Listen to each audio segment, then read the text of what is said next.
오늘 1절 말씀 보니까요, 여호와의 종 모세가 죽은 후에 여호와께서 모세의 수종자 눈의 아들 여호수아에게 말씀하여 이르시되, 죽었다는 이야기가 먼저 나와요. 모세가 죽었다는 거예요. 우리가 이렇게 읽고 듣기에는 아무것도 아닌 것 같지만은 이스라엘 백성들에게는 청천벽력과 같은 소식입니다.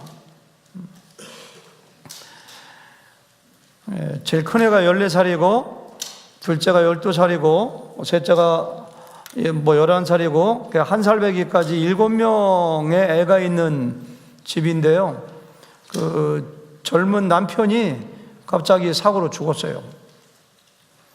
정말 노동을 해서 벌어먹고 재산 넘는 집인데 그 젊은 부인이 얼마나 충격이 심하겠어요. 어떻게 살 것인가. 정말 절망과 낭만과 슬픔 가운데 있는 것과 마찬가지로 하나님께서 모세를 통하여 홍해가 가로막을 때는 홍해를 갈라주셨고, 먹을 것이 없을 때는 모세를 통하여 만나를 주시고, 마실 것이 없을 때 물을 주시고, 누가 쳐들어오면은 또 기도해서 이기게 해주시고, 그러니까 모세는 그 7명의 자녀가 있는 그 가정의 아버지보다도 이스라엘 백성들에게 더 중요한 존재인데 그 사람이 죽었어요.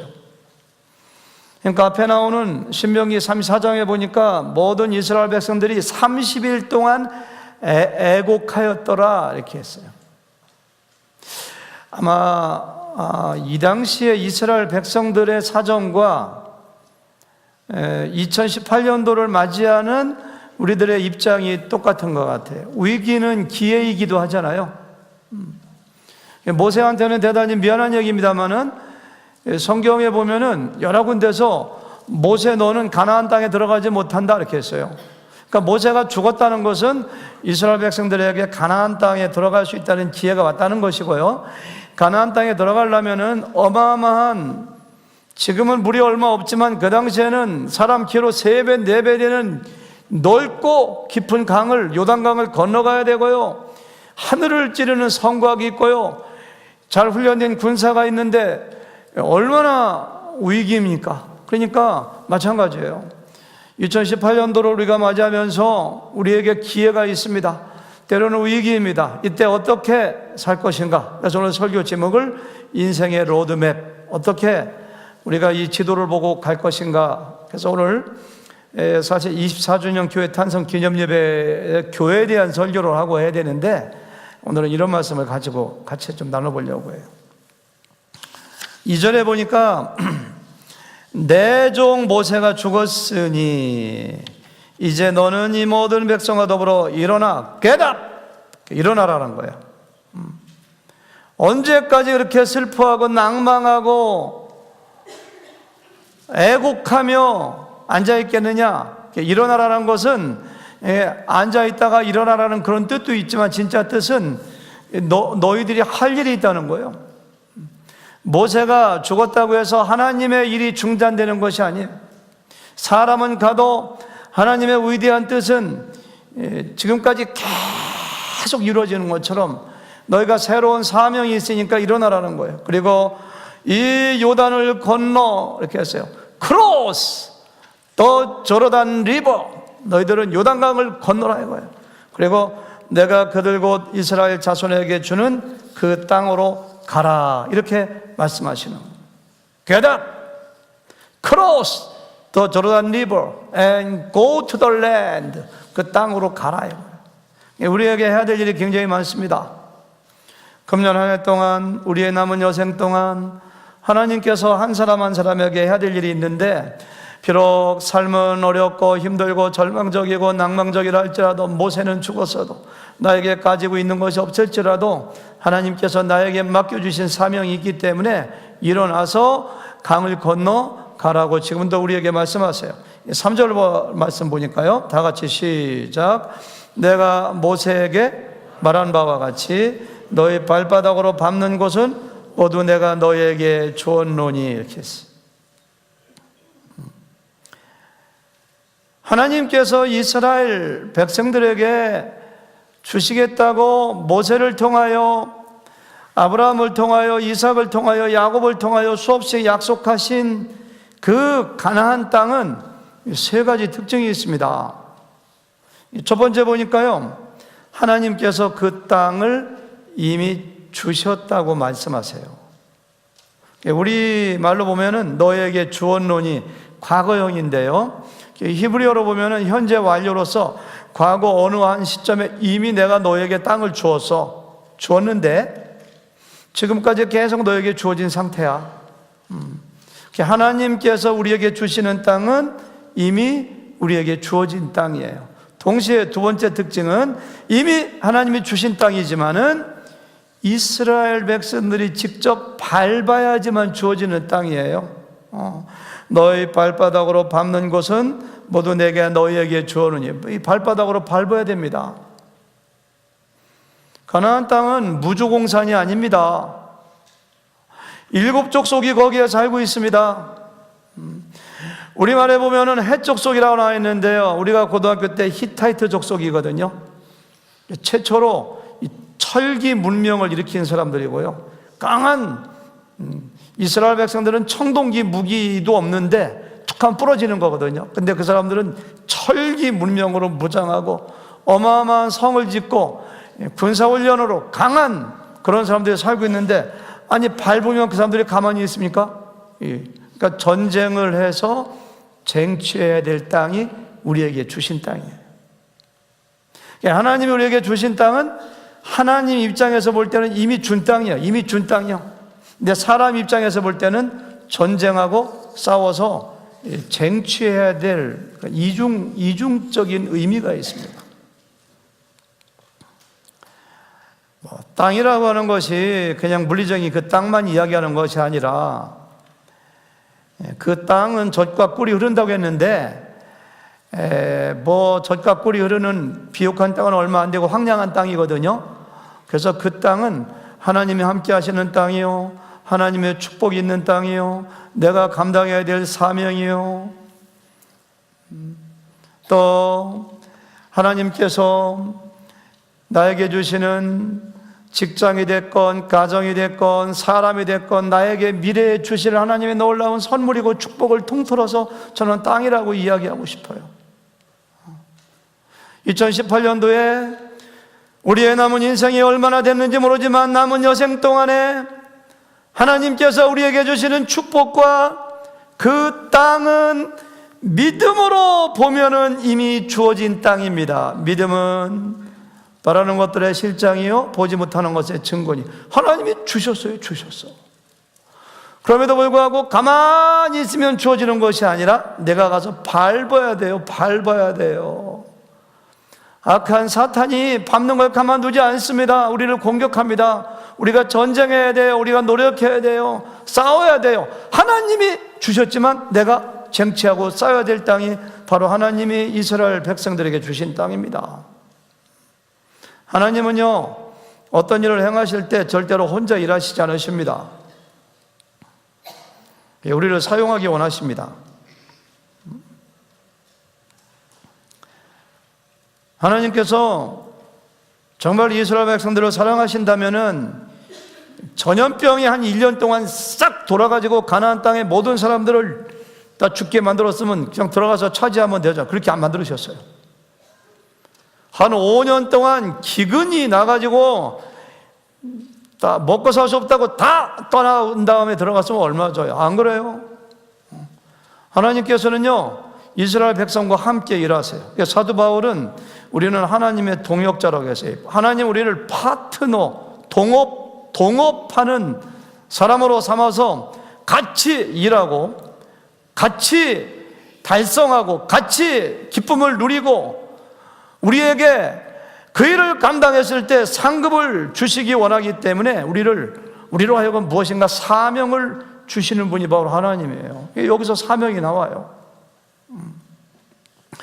그 땅의 세 번째 특징이 4절에 나와 있는데요, 4절 말씀 제가 읽어볼까요? 곧 광야와 이 레바논에서부터 큰 강 유브라덴까지 해쪽 속의 온 땅과 또 해지는 쪽 대해까지 너 영토가 되리라.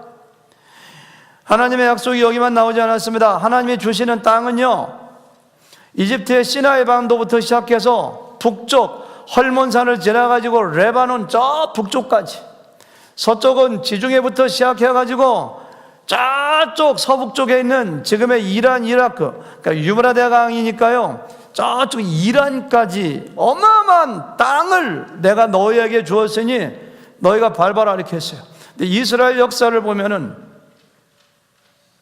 어느 한순간도 그 땅을 차지해 본 적이 없어요. 다윗 왕 때, 솔로몬 왕 때 가장 넓은 영도를 차지했는데 그때도 시나이 반도도 그 사람 땅이 안 됐고요, 레바논도 안 됐고요, 저쪽 이란, 이라크, 그 유브라데 그 땅을 차지해 본 적이 없어요. 하나님은 분명히 그 땅을 너에게 주었다고 했는데 이스라엘 백성들은 차지하지 못했어요. 왜 그럴까요? 불순종, 불신, 그 땅을 밟지 않았기 때문에. 안일. 여호수아를 통해서 정복 전쟁을 하다가 아유 그만 싸우자, 이만하면 됐다. 거기에 순종하지 않아요. 저는 우리에게도 마찬가지라고 생각합니다.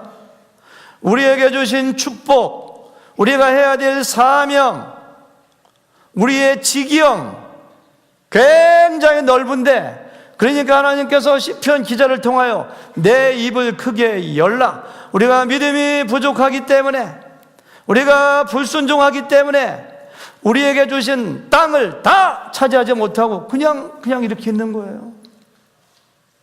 바울 같은 사람은 1차, 2차, 3차에 걸쳐서 전도여행하고 터키를 영적으로 점령하고 그 땅을 차지한 거예요. 복음을 전했으니까. 그리스까지 차지하고 구브로 섬까지 차지하고 유대까지 다 차지한다면 그것도 부족하여 나에게 준 땅은 더 있어. 그래서 내가 로마까지도 가야겠느니라. 너희가 보내주면 서바나까지 가겠느니라. 왜? 하나님이 주신 그 땅을 다 점령하기 위해서. 전도라고 생각해도 좋아요.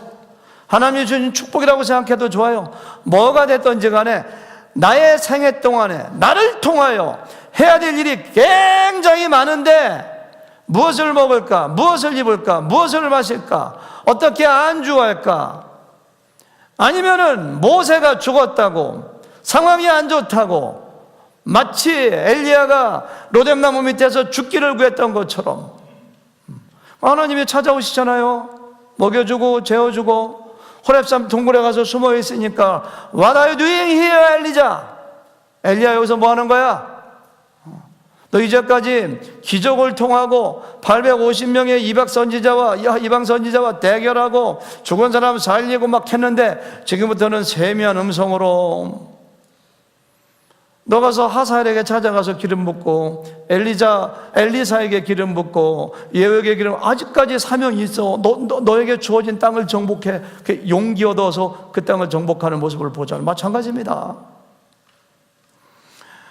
혹시 여러분과 제가 어떤 이유 때문에 주저앉아서 무엇을 먹을까, 무엇을 마실까, 무엇을 입을까 거기에만 우리가 집중하고 있다면, 아직까지 슬퍼하고 있다면, 낙망하고 있다면 주님께서는 말씀하세요. 일어나 깨닫, 요단강 건너가, 그 땅으로 들어가, 그 땅을 밟아야지 주지. 안 밟는데 어떻게 줘요? 주님께서 우리에게 그렇게 말씀하시는 거예요. 그렇게 하기 위해서 조건이 한 가지 있는데요. 6절 말씀 보니까 다 같이 읽어볼까요? 시작. 강하고 담대하라.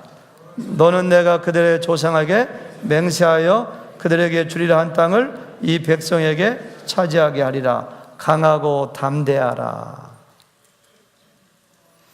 제가 처음에는요, 이 설교 제목을 강하고 담대하라고 정했어요.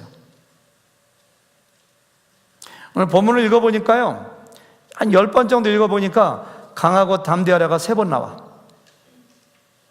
7절에도 오직 강하고 극히 담대하여, 9절에도 강하고 담대하라. 그 다음에 두려워하지 말며 놀라지 말라. 그래서 오늘 본문의 그 핵심적인 메인 띠은 강하고 담대하라는 얘기구나, 이렇게 정했어요.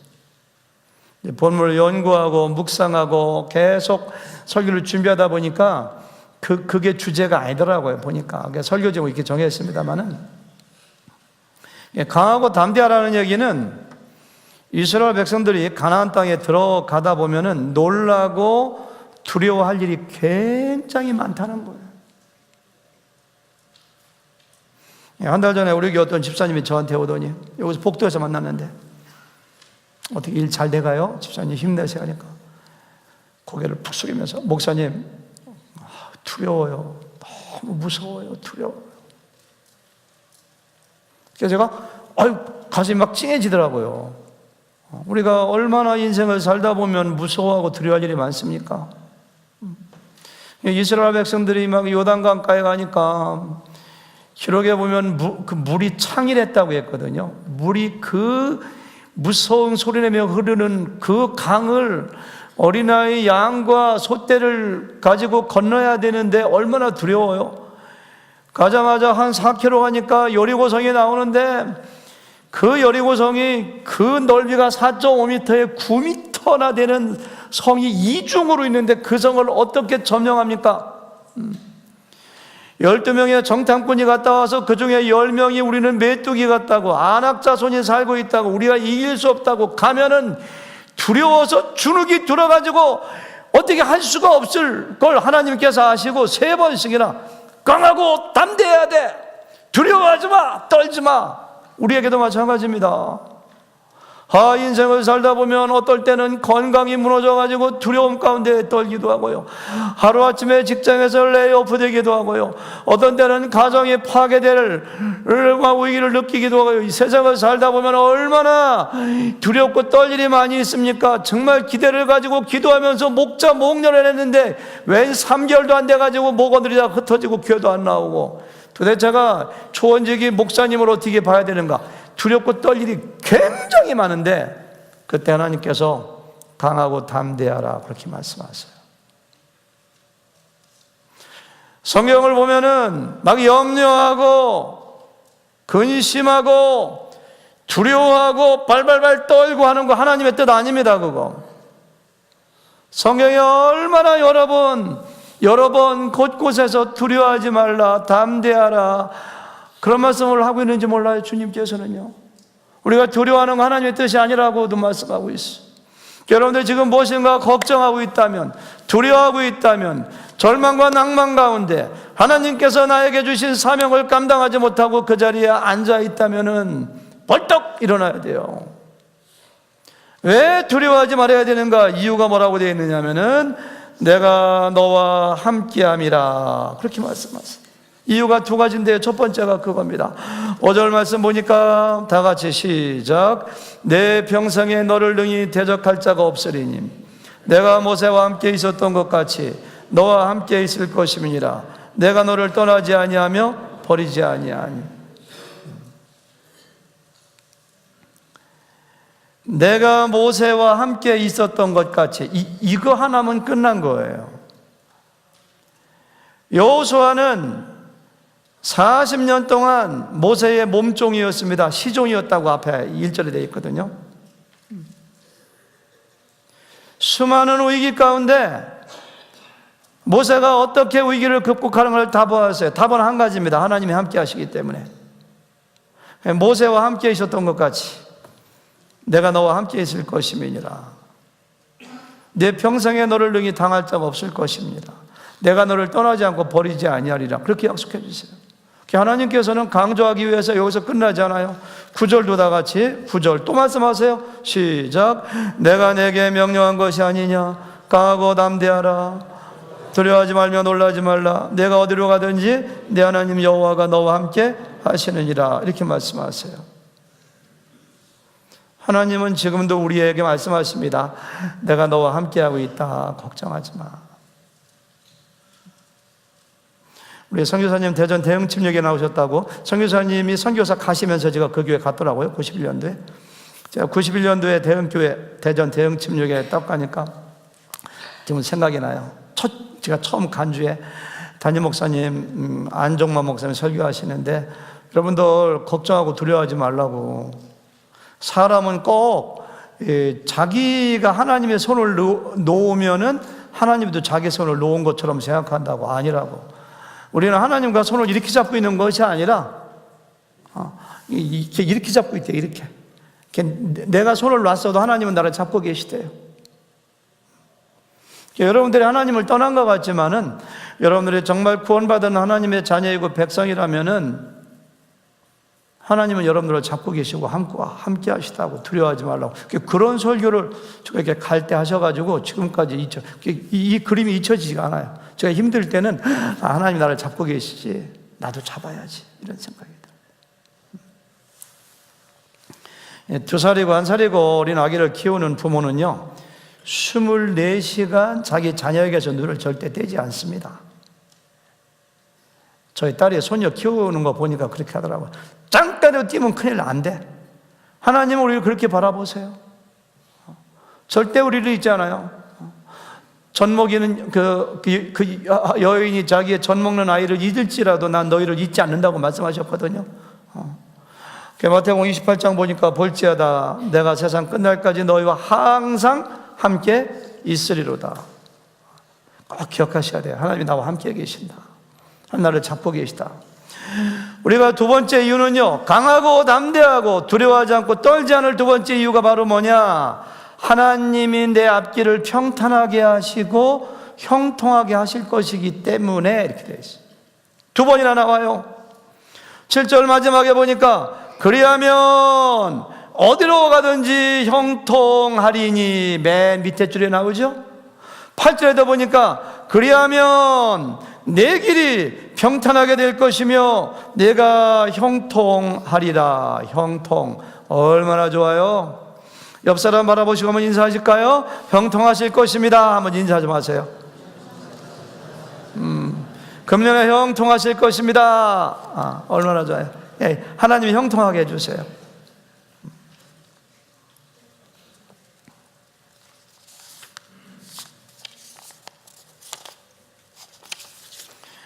형통이 무엇인가?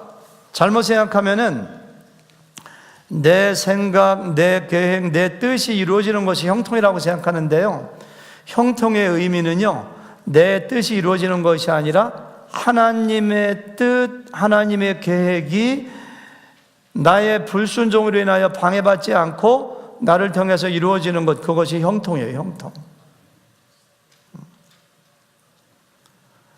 아니, 형들에게 미움받아 구덩이에 갇혔다가 노예로 팔렸는데 무슨 요셉이 성자인가요?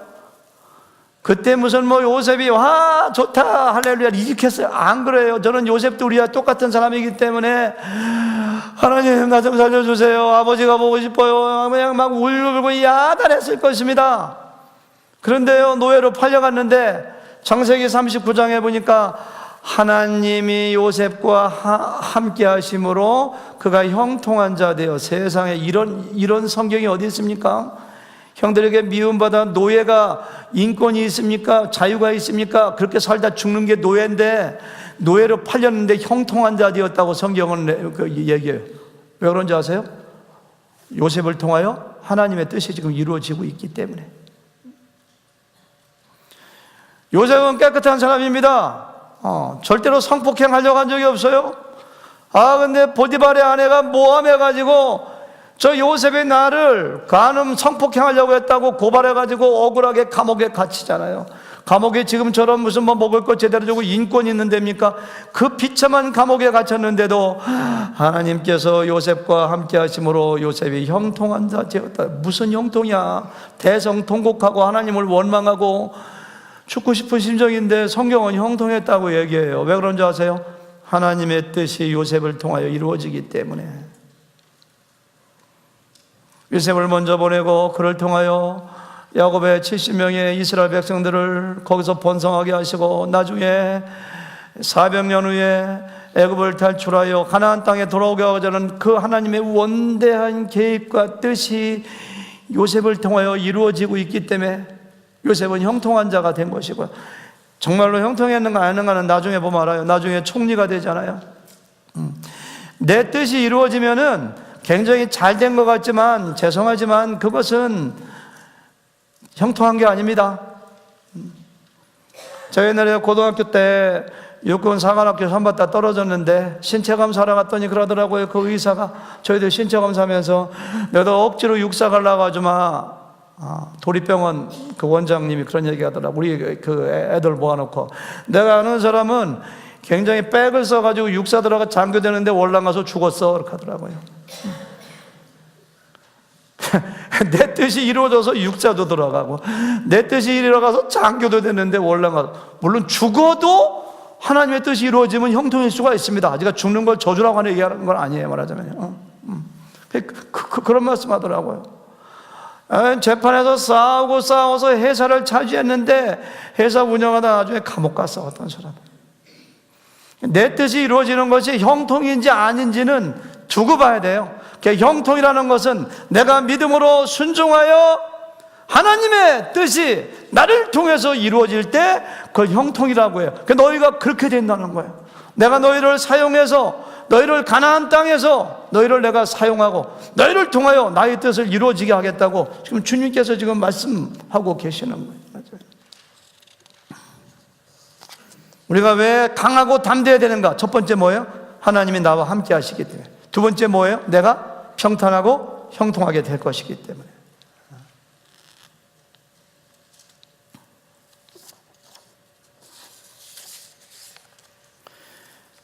오늘 말씀 가운데 저는 가장 중요한 단어 하나를 뽑으라면 그리하면 7절을 다시 한번 읽어볼까요? 오직 강하고 극히 담대하여 나의 종 모세가 내게 명령한 그 율법을 다 지켜 행하고 오로나 좌우로나 치우치지 말라. 그리하면 어디로 가든지 형통. 그렇게 하지 않으면 형통하지 않을 수도 있다는 거예요. 말씀을 지켜 행하라. 좌로나 우로나 치우치지 말라. 그리하면 형통하리라. 8절도 마찬가지나 말이에요. 그래서 오늘 본문을 깊이 묵상하다가 가장 중요한 단어 하나를 꼽으라면 저는 그리하면 이렇게 떠올립니다. 그리하면. 그렇게 해야지 하나님이 함께 하시고, 그렇게 해야지 우리를 형통하게 하시고, 그렇게 해야지 평탄하게 하시고, 그렇게 해야지 그 땅을 우리에게 주시고, 그렇게 해야지 우리가 사명을 감당하고, 그래서 말씀을 지켜 행하라. 그 본문에 앞에 있는 모든 말씀이 다 걸리는 거예요. 그래 오늘의 설교 제목은 말씀을 지켜 행하라 이렇게 해야 돼요, 원칙은요. 근데 제가 그걸 바꿔가지고 인생의 로드맵, 인생의 지도가 무엇인가? 말씀을 지켜 행하는 거예요. 좌로나 우로나 치우치지 말라라고 했는데요, 좌익이냐 우익이냐, 좌파 정권이냐 우익 정권이냐, 그런 걸 얘기하는 거 아니에요. 우익 정권이 들었으면 좌파인 사람들 너무너무 힘들어하고, 또 지금처럼 약간 진보 정권이 들어서고 좌파성이 있는 정권 들었으면 우익인 사람들은 신문도 안 보고 맨날 신문 보면서 막 열받고 힘들어하는데, 좌로나 우로나 치우치지 말라는 것은 중용의 길을 가라, 좌파도 되지 말고 우익도 되지 말고 그런 뜻이 아니라, 이것은 앞에 하신 말씀을 반복하는 거예요. 율법을 지켜 행하라, 그 말씀을 하시는 거예요. 영어로 읽어보면 확실히 나와요. 한번 영어 비춰주실래요? 영어로 보니까요, 아니 그거 말고 Be careful to obey all the law my servant Moses gave you. 모세가 너에게 준, 나의 종 모세가 너에게 준 all the law, 모든 율법을 꼭 지키는데 주의해야 돼. Be careful to obey. 이렇게 한 다음에 그 다음에 뭐라고 했냐면은 Do not, 절대 하지 마. Turn from it, 말씀에서부터 돌아서면 안 돼. To the right, to the left, 이렇게 했어요. 오른쪽으로나, 그 말씀을 지키는 거에서 조금이라도 오른쪽으로 벗어나거나 왼쪽 벗어나가 하지 말고 그 말씀대로만 따르는, 그러니까 말씀을 철저히 지키라는 말을 갖다가 좌로나 우로나 치우치지, 오버하지 말라, 그런 뜻이 아니라 분수 떨지 마, 그런 말, 죄송합니다. 그런 말이 아니라 이것은 그 말씀대로만 살라는 걸 강조하기 위해서 조금 더 옆으로 벗어나지 말라는 걸 우리에게 강조하는 거예요. 말씀을 지켜 행하면 평탄하게 되고 형통하게 돼. 내 말씀을 어떻게 하면 지킬 수가 있는가 결심한다고 되던가요? 설교만 듣는다고 되던가요? 지난 일주일 동안에, 닷새 동안에 우리 협동 목사님들 말씀이 얼마나 은혜가 되든지, 제가 아침에 일어나 준비하면서도 제안해하고, 이번 주 말씀이 너무너무 좋았어. 우리가 막 안 나오신 분들 굉장히 손해본 줄 아세요? 물론 CD를 준비해 놓겠습니다만은, 어제 도동성 목사님 물질 가지고 섬기라는 말씀을 그냥 들을 때는 여러분들 그냥 눈이 막 얼마나 은혜스럽게 돼요. 근데 여러분들이 오늘 말씀대로라면은 조동선 목사님이 여러분들 물질 가지고 섬겨야 됩니다. 섬겨야 될 이유 얼마나 중요한가 구원론과 관계시켜서 좀 은혜스럽게 하셨는데, 오늘 말씀대로라면 그 말씀 들었으면은 단 10불이라도 20불이라도 100불이라도 물질 가지고 섬겨야 되는 거예요. 그게 섬겨야 돼요. 그게 되느냐 이거예요. 예, 말씀 듣고 나면 그냥 말씀 너무 좋았어, 이제 너무너무 좋아 이렇게 하고 내 끝나잖아요. 은혜가 됐어. 지루하지도 않았고 너무 좋았어. 그렇게 하라고 말씀 주신 게 아니거든요. 말씀을 왜 주신 거예요? 지켜 행하라고. 근데 어떻게 하면 지켜 행해야 되느냐, 그걸 8절에서 다시 얘기해 줘요. 지켜 행하기 위해서. 8절 말씀 다 같이 시작. 이 율법책을 내 입에서 떠나지 말게 하며 주야로 그것을 묵상하며 그 안에 기록된 대로 다 지켜 행하라. 그리하면 내 길이 평탄하게 될 것이며 내가 형통하리라. 7절에서 했던 말씀을 조금 더 자세히 말씀하시는데요, 세 가지 논지를 이야기합니다. 첫 번째는 바로 뭐예요? 이 율법책을 내 입에서 떠나지 말게 하며. 제가 이 말씀을 묵상하면서 제일 먼저 던진 질문은, 네가 이 말씀을 날마다 읽으며 그러면 좋은데 왜 입에서 떠나지 말게 하며 이렇게 했을까? 이게 가장 궁금하더라고요. 왜 입에서 떠나지 말게 하라고 했을까? 우리 지성구 집사님, 뒤에 분도 시켜야지 앞으로 조금 나오죠? 어떻게 생각하세요? 왜 내가 이 율법책을 날마다 읽어라 라면 될 텐데 왜 입에서 떠나지 말게 하라고 했을까요?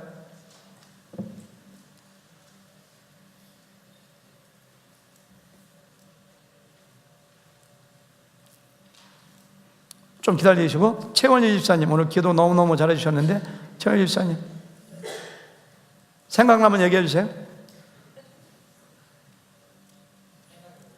생각해 보겠어요? 예, 우리 한창규 집사님.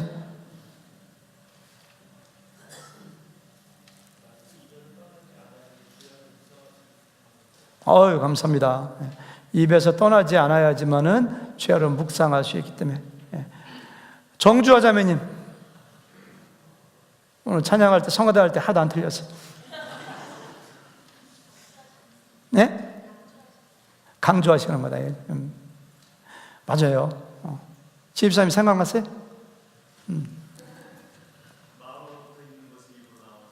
아주 뭐 이렇게 핵심을 찔르셨네요. 그래서 이렇게 눈으로만 읽는 거하고 소리 내서 읽는 거하고 틀리더라고요. 눈으로 읽으면은 이렇게 나 혼자만 읽지만은, 제가 지난 일주일 동안 실험해 봤어요. 막 새벽 4시에 나와서 집에서 큰소리해서 읽고, 새벽 기도 시간에 막 4시에 5시에 나와서 막 혼자 막 읽고 왔어요. 영어로도 읽어보고. 그러니까 말로 읽으면요, 내가 하는 소리를 내가 들어서 더 은혜가 되고 마음판에 잘 새겨져요. 그리고 내 입에서 떠나지 말게 하라는 얘기는 평상시 대화할 때도 그 성경 이야기를 많이 하라는 거예요. 지난주에 어떤 분이 저한테, 목사님 요압을 어떻게 생각하세요? 그래서 성경 이야기 하니까 저는 막 신나더라고요. 어제도 목장학교 교사들하고 성경 이야기 하니까 막 신나더라고요. 그래서 날마다 스포츠 얘기, 무슨 뭐 경제 얘기 그런 것만 하지 말고 좀 말씀 가지고 좀 많이 나누고 가르치고, 말씀이 우리 입에서 늘 거쳐. 그러니까 말씀은요, 눈으로 탁 들어간 다음에 이렇게 읽으려면 봐야 되니까, 그 다음에 머릿속에 들어가서 그 다음에 입을 통해서 나오라는 얘기예요. 그러니까 말씀의 경로가, 말씀을 나눌 때 일부 예배 시간에 박혜롱 집사님 그 얘기 해주시더라고요. 말씀은 제가 보기에는 눈으로 들어가서, 귀로 들어가서 두 군데로 들어야 되니까 입을 통해서 나오고 다시 가슴으로 들어가 가지고 손발로 퍼져나가는 게 말씀이라고 그래서 깜짝 놀랐어요. 그 얘기를 나눠주시더라고요. 설교하는 중에. 그림이 좀 그려지시죠? 입으로, 물론 눈으로 읽어야 돼요. 그것도 좋지만은 가능하면 입으로 늘 가르치고, 자녀들에게 가르치고, 목장 가서 나누고, 담임 목사 혼자만 설교하게 하지 말고 여러분들도 막 나누고, 그리고 읽을 때도 가능하면, 그러니까 시편 119편에 보니까 3번 나와요. 다윗이 내가 말씀을 읊조리려고 새벽에 깨었나이다 이렇게.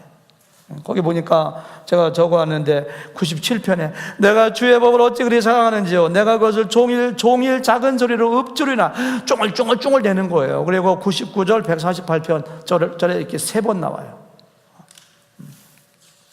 두 번째는 묵상하는 거예요. 묵상. 주야로 묵상하며. 묵상이 뭐냐? 이렇게 곰곰이 생각해 보는 거예요. 그 말씀이 무슨 뜻이지? 묵상. 반추하는 것. 반추가 뭔지 알죠? 소나 양이나 염소 같은 것들이 풀을 뜯어 먹은 다음에 다시 해서 이렇게 곰곰이 씹어보는 거예요. 말하자면 씹어서 하는 거예요. 정말 사랑하는 애인이 생기면은 주야로 애인을 생각하잖아요. 사랑하는 생기면. 그런 경험 다 있으시죠? 내가 하나님을 사랑하고 정말 하나님 말씀 사랑하면은 처음에 바둑을 배운 사람이 막 천장에 바둑판이 왔다 갔다 하는 것처럼, 그런 것처럼 하나님 말씀을 사랑하면은 생각해야 돼요. 일주일 내내 한 번도 생각하지 않고 있다가 주일날 와서 앉아있는 분들에게 은혜를 끼치려면은 젖어있는 장작에 성냥불 가지고 불 붙이는 거하고 똑같아요. 그러니까 여러분들이 말씀을 이렇게 충분하게 늘 말씀을 이렇게 생각하라는 거예요. 그게 바로 묵상이에요. 그래서 에드먼드 칼람이라는 사람이 이렇게 얘기했어요. 참된 묵상은 어떤 사람이 예수님에 대하여 생각할 때 예수님에 대한 사랑으로 불붙게 된다. 하나님의 진리에 대해서 묵상할 때는 진리로 변화하고자 하는 마음을 갖게 된다 이렇게 얘기했어요. 토마스 왓슨이라는 사람은 묵상이 없는 그리스도인은 무기가 없는 군인과 같고 연장이 없는 일꾼과 같다. 리처드 백스터는 묵상이 없는 설교를 듣거나 왜 우리가 설교 들었는데 행함으로 가지 않는가? 그때 은혜 받았다, 좋았다, 재밌었다고 끝나기 때문에 그 다음에 설교 가지고 묵상해야 돼. 묵상이 없는 설교를 듣거나 성경을 읽기만 하는 것은 음식을 먹고 소화시키지 못하는 것과 같다 이렇게 했어요. 그렇죠. 그렇게 중요해요. 이상해요. 성경에 보면은 묵상이라는 단어가 나오면 주야가 꼭 나와. 시편 1장 1절에도 보니까 다윗이 오직 여호와의 율법을 즐거워하며 그 율법을 어떻게 해요? 주야로. 오늘 말씀도 보니까 주야로 묵상하는 거예요. 주야로. 항상. 일주일에 한 번이 아니고. 그게 말씀이 우리 속에 가득 이렇게 차 있어야 돼. 그래서 제가 이런 거 만드는 거예요. 계속해서 이런 거. 돈 들여가지고. 이거 다 사는데 500몇 불 들어갔습니다. 사는데. 물론 제 돈으로 산 거 아닙니다만은. 자꾸 이런 거 하는 거예요. 말씀이 나를 이끌어 가야지. 윌리엄 베이츠라는 사람은 새가 알을 품을 때 계속 품고 있어야지 알이 나오는 것처럼 말씀 묵상은 항상 해야 되는 것이다 이렇게 했어. 말씀 묵상은 어떤 학자는 이야기하기를 외적인 적용에 앞서서 내적으로 내 마음에 먼저 말씀을 담아두고 말씀을 심고 내 마음에 먼저 적용하는 거래요. 내 마음에. 그러니까 묵상하지 않으면은 말씀이 내 귀로 들어왔다가 쭉 그냥 흘러가 버려. 제가 여러분들 말씀을 묵상하지 않으면은 이따 저녁에 가서 오늘 목사님 설교 제 아내한테 가끔 물어봐요. 내가 지난주 설교 뭐 했지? 그 생각이 안 나네. 뭐 했더라? 이렇게 한다고요. 기록에 의하면은, 통계에 의하면은 거의 70-80%는 일주일 후에 설교 제목까지 싹 잊어먹어요. 싹 잊어. 왜? 묵상하지 않아서. 그러니까 묵상은 하나님의 말씀을 내 마음에 담아두는 것이고 싹과 열매가 나도록 심는 것이고 내 손과 발로 적용하기 전에 먼저 내 마음의 내적인 적용이다. 이게 탁월한 적용이라고 생각했어요. 설교 요약제는 안 써놨으니까 여러분들 이런 거 할 때는 막 다 적어야 되는데, 묵상은 뭐라고요? 마음에 담는 것이고, 마음에 심는 것이고, 마음에 내적인 이것이 묵상이라는 거예요. 묵상. 그래야지만은 일적으로 적용. 그 다음에 나오는 것이 지켜 행하라. 세 번째로 지켜 행하라고 말씀하십니다. 그 안에 기록된 대로 다 지켜 행하는 것은 내가 선별해서 이것은 행하고 이것은 손해가 될 것 같으니까 행하지 안 하고, 내가 다른 건 다 행하지만은 그놈의 옆편내 용서하는 건 내가 행하지 않을 거야. 그러면 안 된다는 거예요, 이게. 내가 다른 건 다 행하지만 어제 도동선 목사님이 얘기한 물질 가지고 섬기는 나도 부른다. 그건 내가 선별해서 하지 말고 그 안에 기록된 대로 다 지켜 행하라고 이렇게 말씀하시는 거예요. 그럴 때 그리하면 내가 평탄하고 형통할 것이라 이렇게 말씀하시는 거예요. 성경은 우리에게 토론을 요구하지 않습니다. 우리에게 변론을 요구하지 않습니다. 우리에게 행동을 요구합니다. 성경을 읽을 때마다, 설교를 들을 때마다, 큐티할 때마다 주님, 제가 무엇을 하기 원하나이까 이렇게 물어봐야 돼요. 지켜 행하는 것은 신앙의 열매이고 나의 믿음의 열매. 우리 교회 성도님들은 설교 굉장히 열심히 듣습니다. 수준도 굉장히 높아요. 제가 우리 교회 강사님들 오면은 아멘 안 하지만 설교 다 듣습니다. 거의 꼭 해요. 저는 아멘 잘 요구하지 않잖아요. 다 듣습니다. 걱정하지 마세요. 그러면 설교하신 분마다 제가 빨려 들으라는 것 같아요. 뭐 그렇게 너무 잘 들어요. 근데 성경 열심히 읽고 동독하고 설교 듣고 큐티에도 지켜 행하지 않는다면은 작물을 심고 거름 주고 풀을 뽑고 한 다음에 꽃도 피기 전에 다 베어버리는 거하고 똑같아요. 열매가 없어요. 열매가. 지켜 행하는 것이 그렇게 중요해요. 어제 조 목사님이 설교할 때 그런 설교가 돼요. 야고보서 2장 말씀 가지고서 너 믿음 있어? 나한테 믿음 좀 보여봐. 이렇게 하잖아요. 믿음 있어요? 저 좀 믿음 좀 보여주세요. 나는 내 행하는 거 가지고 내 믿음 보여줄게. 내가 행하는 것이 믿음의 표현이라는 거예요. 말하자면 Faith without action is nothing. 행함이 없는 믿음은 아무것도 아니에요. Faith without action is useless. 아무런 쓸모가 없다고 되어 있어요. Faith without action is dead라고 했어요. 그러니까 행함이 없는 믿음은 죽었어요. 죽은 믿음이 무슨 파워가 있고 죽은 믿음이 어떻게 우리를 구원하겠습니까? 그만큼 행함이 중요하다는 거예요. 지난주에 동물의 세계를 잠깐 봤는데 히말라야 3000m에 사는 희귀 원숭이족을 몇 개월 동안 밀착 동영상 다큐멘터리 만드는 걸 봤어요.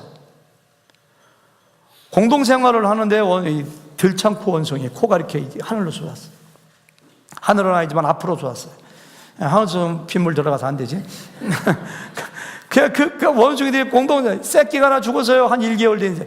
그러니까요, 작은아버지, 그는 막 이모 다 모여갖고, 어떻게, 막 그런 게 모여 앉아갖고 사람하고 똑같더라고. 막 슬퍼해. 근데 그 엄마는요, 죽은 원숭이를 사흘 동안을 안고 다니더라고. 새끼가 죽었는데 안타깝더라고. 사흘, 나흘 돼도 일어나지 않으니까 숲속에 이렇게 갖다 버리더라고. 파묻는 걸 모르더라고. 그냥 놓고 오더라고. 아니, 아무리 귀엽고 아무리 내 새끼고 아무리 재롱 피워도 죽었는데 무슨 소용이 있어. 믿음이 죽었는데. 성경은 행함이 없는 믿음은 죽은 믿음이라고 얘기해요. 역사하는 믿음이 아닙니다. 그래서 행하라고 얘기해요. 그러니까 에베소 4장 13절에는 우리가 다 하나님의 아들을 믿는 것과 아는 것이 하나 되네. 믿는 걸 다른 말로 말하면 행하는 것과 아는 거예요. 그러니까 믿음은 행함하고 똑같아요. 기독교 신앙에서 믿음 이퀄 행함이에요. 행함하면 믿음을 알아들어요. 그렇게 얘기하고 있어요. 시간이 많이 가서 그냥 뛰어넘겠습니다.